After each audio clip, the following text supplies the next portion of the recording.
LeBron James, once celebrated for his all-around dominance and hailed by many as an ageless wonder, now faces intensifying criticism about his in-game load management. While he still racks up dazzling stats, countless defensive lapses suggest a growing disengagement. Some argue he's coasting on reputation, leaving younger teammates to cover his half-court slack. But are we witnessing a legend gently winding down, or is there a deeper issue with his current approach? But before we dissect LeBron's complications, we want to give a quick shout out. Our brand new Hoopy Hype store is officially open. From comfy hoodies to stylish tees and mugs, everything to show your love for the game. Just hit the link in the description or tap the View Products button to gear up and support the channel. For the past several seasons, the Los Angeles Lakers have carried high expectations and even higher drama. Yet year after year, the narrative spirals into a frantic search for scapegoats. Outrageous. What happened tonight, this is completely BS. This is shame. Shame for the referees, shame for the league to allow this. 23 free throws for them, and we get 2 free throws in the fourth quarter. One season, Russell Westbrook took the blame for the team's woes, accused of ill-fitting playmaking and poor shooting. The next, it was head coach Frank Vogel, whose rotation supposedly undermined success. More recently, fans have targeted D'Angelo Russell's suspect defense and Darvin Ham's inexperience. No matter the outcome, heads keep rolling. However, one constant remains through these rotating door controversies: LeBron James. Many of his supporters wholeheartedly believe that he's doing everything possible, that he's an unassailable figure who only falters due to incompetent teammates or flawed coaching. In mainstream narratives, LeBron remains the star-crossing generational boundaries, still hoisting big numbers, climbing all-time scoring lists, and continuing to attract national media attention. Coming to the end of the third quarter. LeBron James, a shot at history. And it is! LeBron stands alone! The NBA's all-time scoring record now belongs to LeBron James. But are these swirling controversies truly about subpar teammates or incompetent coaching? Or could they be quietly masking a more uncomfortable truth, that LeBron himself is sometimes at the root of the Lakers' deeper struggles? Do you have any idea what, I think they scored 7 quick ones. Anything, what happened there? What happened? We ran them the first possession, we ran them down all the way to 2 on the shot clock. Marcus Morris missed a jump shot, followed it up, they got a dunk. Observers who look closely at the film see a mismatch between his stat sheet heroics and a glaring lack of defensive commitment.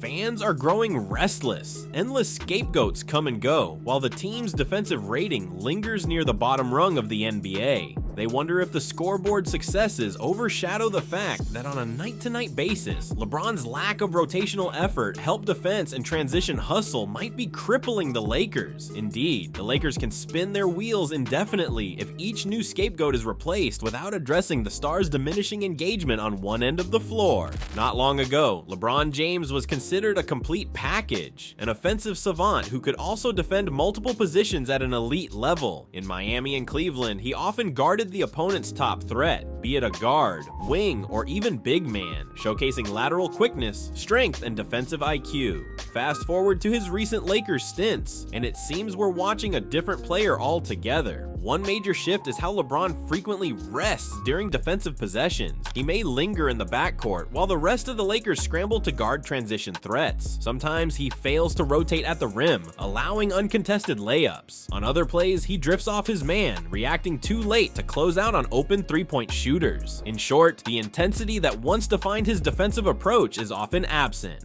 Fans might ask, isn't it normal for a 38-year-old star to pace himself? That argument carries weight, especially given his extended career. Indeed, for an athlete who aims to be fresh in critical moments, like the postseason, exerting maximum effort every minute can be exhausting. Yet the difference lies in the severity of these lapses. We're not talking about a single misstep here or there. Entire possessions go by where LeBron is effectively a non-participant on defense. Body language also tells a revealing story. After allowing an easy bucket, LeBron might glance around or raise his arms, a gesture that appears to shift blame onto his teammates. You're a problem. You're a real problem. People who watch the film see repeated scenarios in which he fails to hustle back or leaves an assignment wide open. only to visually suggest it was someone else's fault. That undermines team coherence, sowing confusion about who messed up the coverage. Some argue that because he's still an offensive juggernaut, the Lakers must concede this pick-your-spots approach on defense. Yet many stars from prior eras, like Michael Jordan, Kobe Bryant, and even Tim Duncan, maintained more consistent defensive engagement into their final years. They recognize that leading a championship-caliber squad requires upholding two-way standards. Load management typically evokes images of star players sitting out entire games for rest, but with LeBron James, the concept manifests differently. Rather than missing swaths of the season, though he does miss more games than he used to, he seems to manage his energy within games, picking and choosing moments to fully engage. Offensively, he'll explode for a driving dunk or orchestrate a precision pass, then spend the next few defensive possessions coasting. This in-game load management saps the Lakers' overall performance. Many fans reason that at 38, LeBron has earned the right to conserve energy. He's battling father time, racking up incredible career totals along the way.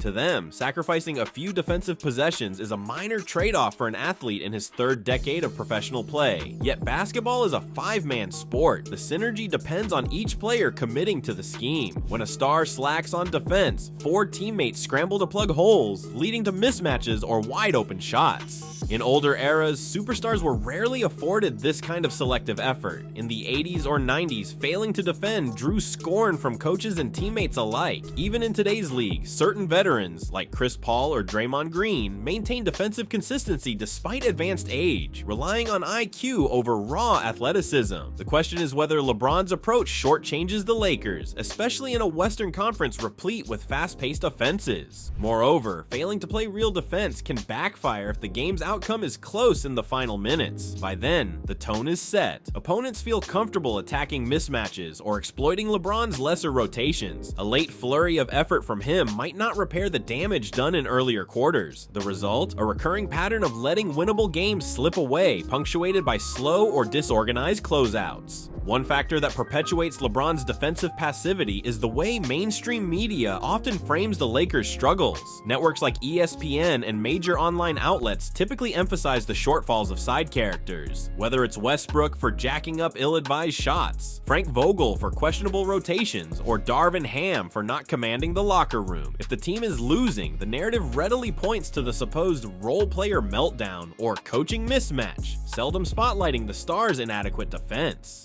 Why is that? Partly it's the allure of maintaining LeBron's brand as an infallible leader. He's a marketing dream, an enduring star with a massive fan base. Harshly critiquing him might disrupt an established hero storyline that sells tickets, jerseys, and commercial time. Sure, analysts occasionally mention that he's not the defender he once was, but they rarely dissect the consistent, damaging pattern of half-hearted rotations and non-existent closeouts. Even advanced stats are sometimes presented in ways that shield him. A triple-double that includes 30 points might overshadow the plus-minus figure that shows the team performing worse when he's on the floor if he's loafing on defense. Television segments often hype his scoring milestones while glossing over the points conceded at the other end. This scapegoat routine also fosters a cycle where each new supporting player becomes the target. The day Westbrook left and D'Angelo Russell joined, the conversation pivoted. Now D-Lo must be the guy messing up. In truth, these changes do little to address a structural problem. When your star is selectively engaged, the rest of the team's synergy collapses. But major outlets keep selling the storyline that the Lakers are one trade away from solving their woes, reinforcing the narrative that everyone except LeBron is at fault. For perspective, consider legends like Michael Jordan, Kobe Bryant, or Tim Duncan. Even in later years, these stars maintained a certain defensive presence, using basketball IQ and positioning to offset diminishing athleticism. Jordan didn't chase every highlight block in his Wizards stint, but he rarely stood idly by when his assignment cut to the basket. Kobe, in his last seasons, though slowed by injuries, still tried to anchor the Lakers' defensive spirit in critical moments. Tim Duncan, well past his prime physically, leveraged his intelligence and footwork to remain a rim-protecting presence for the Spurs. LeBron James, in contrast, appears to have embraced a new brand of longevity that hinges on partial defensive engagement. By coasting through a chunk of possessions, he conserves energy for occasional offensive bursts or highlight plays. The question becomes whether such an approach truly extends a star's prime or simply exacerbates the team's challenges. A defensive meltdown in the second quarter can set a tone that even a 40-point night can't fully fix. Charles Barkley and other old-school veterans repeatedly mention how the modern game allows these patterns. The pace is frenetic, the three-point shot is standard, and load management is widely accepted. In another era, a star slacking on defense might have been benched by an irate coach, but in this player empowerment era, benching LeBron over lack of hustle sounds unimaginable, especially given his iconic status. Meanwhile, some fans retort that previous generations never faced such prolonged seasons or traveled as frequently. Today's demands, they argue, might necessitate strategic rest, yet a middle ground exists. Players can calibrate their effort, but not to the extent that entire possessions become 4 versus 5. Legends like Jordan or Bryant certainly protected their bodies, but rarely did so at the consistent expense of fundamental defensive duties. Every NBA season is a marathon, with each game integral to playoff seeding. For the Lakers, an older LeBron James still scoring 25 to 30 points nightly can look good on the stat sheet, but if those points come at the expense of total defensive capitulation, the team's record suffers. Defensive rating data increasingly lumps Los Angeles among the league's bottom-tier defenses, especially in crucial stretches like transition coverage or late-game stops. Having a star who exerts little effort off the ball also lowers morale. Younger players like Austin Reeves or Rui Hachimura might hustle to plug defensive gaps, but witnessing LeBron stand still or jog back half-heartedly can dull that energy over time. Teammates might wonder, why are we expending maximum effort if the presumed leader picks his spot so casually? Moreover, the Lakers invested heavily in roster moves intended to improve perimeter defense. Trading for players known for hustle and lateral quickness suggests that management recognized the defensive void. However, adding these defenders doesn't address the real root if the star forward remains a liability on pick and roll switches or outright ignores close outs. A single poor rotation from a focal point can unravel an entire defensive possession. Perhaps the most tangible effect is on close games. With the Western Conference so competitive, dropping winnable matchups against mid-level opponents can cost the Lakers a playoff seed or force them into a precarious play-in scenario. If crucial possessions see LeBron slow to rotate, opponents might nail a back-breaking three or slip in for an uncontested layup. Even a big fourth-quarter flourish on offense can't always erase a double-digit deficit allowed by earlier defensive letdowns. Charles Barkley, notorious for his blunt takes, has never been shy about criticizing load management and star leniency. On TNT broadcasts, he's called out modern players for stealing money when they sit out numerous games or visibly refuse to hustle, while Barkley often lumps multiple stars into his critiques, mentioning load-managed nights from big names like Kawhi Leonard or disclaimers about guys not wanting to play defense. His sentiment resonates when watchers see LeBron's repeated lapses on the floor. Barkley's jabs ignite spirited debates. Some viewers accuse him of being out of touch, stuck in the 90s when physical defense was the norm and resting was less accepted. Others appreciate his refusal to sugarcoat. They claim that if Barkley had an agenda, it would be to push the league toward greater accountability, something they feel is necessary in an era riddled with highlight hunting and marquee players skipping defensive reps. He's not alone. More thoughtful commentators occasionally highlight the mismatch between LeBron's stat lines and game film. Even if they don't name him directly, they caution that an icon coasting on one end undermines the concept of a two-way star. The friction intensifies as these voices butt against ESPN or mainstream shows that prefer praising LeBron's longevity milestones, from passing Kareem on the scoring list to logging triple-doubles at an advanced age. Where does LeBron James, and by extension the Lakers, go from here? At nearly 40, expecting a complete overhaul of his approach may be unrealistic, yet if he wishes to sustain a meaningful impact on the game, a few adjustments could help salvage the Lakers' defensive credibility.